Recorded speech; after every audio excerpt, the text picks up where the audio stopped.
Exercite sua fé. Ora, a fé é o firme fundamento das coisas que se esperam, e a prova das coisas que não se veem. Porque por ela os antigos alcançaram testemunho. Pela fé entendemos que os mundos pela palavra de Deus foram criados, de maneira que aquilo que se vê não foi feito do que é aparente. Pela fé Abel ofereceu a Deus maior sacrifício do que Caim, pelo qual alcançou testemunho de que era justo, dando Deus testemunho dos seus dons, e por ela, depois de morto, ainda fala. Pela fé Enoque foi trasladado para não ver a morte, e não foi achado, porque Deus o trasladara, visto como antes da sua trasladação alcançou testemunho de que agradara a Deus. Ora, sem fé é impossível agradar-lhe, porque é necessário que aquele que se aproxima de Deus creia que ele existe, e que é galardoador dos que o buscam.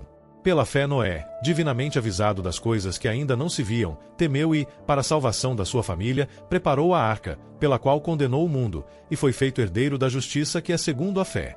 Pela fé Abraão, sendo chamado, obedeceu, indo para um lugar que havia de receber por herança, e saiu, sem saber para onde ia.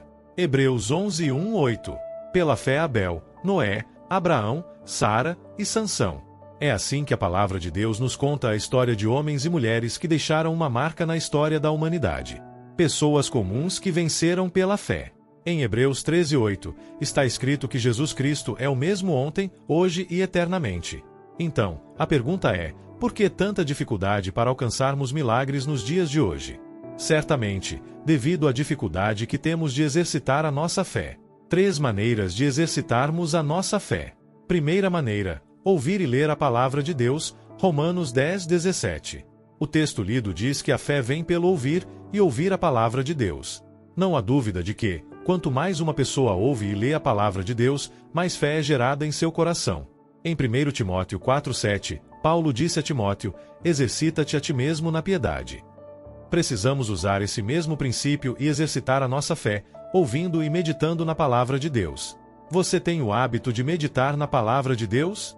Comente sobre a influência da Bíblia em sua vida. Segunda maneira, declarar a palavra de Deus, Marcos 11:23. Lemos em Marcos 11:23, se alguém disser ao monte. Dizer ao monte, neste versículo, é declarar, profetizar, dar uma voz de comando, usando com autoridade o nome de Jesus.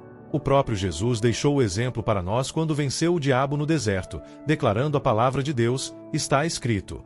Mateus 4 versículos 4, 7 e versículo 10. Precisamos aprender a exercitar a nossa fé, declarando a palavra de Deus sobre as dificuldades e impossibilidades da vida. Você já teve a experiência de declarar a palavra de Deus sobre uma situação adversa e receber a vitória? Terceira maneira, ter atitude de fé. 1 Samuel 17, 32, 37. O capítulo 17 de 1 Samuel fala das ameaças e afrontas do gigante Golias contra o exército de Israel e do medo dos soldados de Israel em enfrentá-lo. Muitas vezes, isso acontece conosco. Ouvimos, acreditamos e declaramos a palavra de Deus, mas temos medo de enfrentar os gigantes da vida. Davi, no final do capítulo, se levantou com uma atitude de fé. Ele tirou os olhos do natural e visualizou o sobrenatural. Na verdade, Davi já visualizava sua vitória sobre Golias, assim como derrotara o urso e o leão. Com suas palavras defina o que é tomar atitude de fé.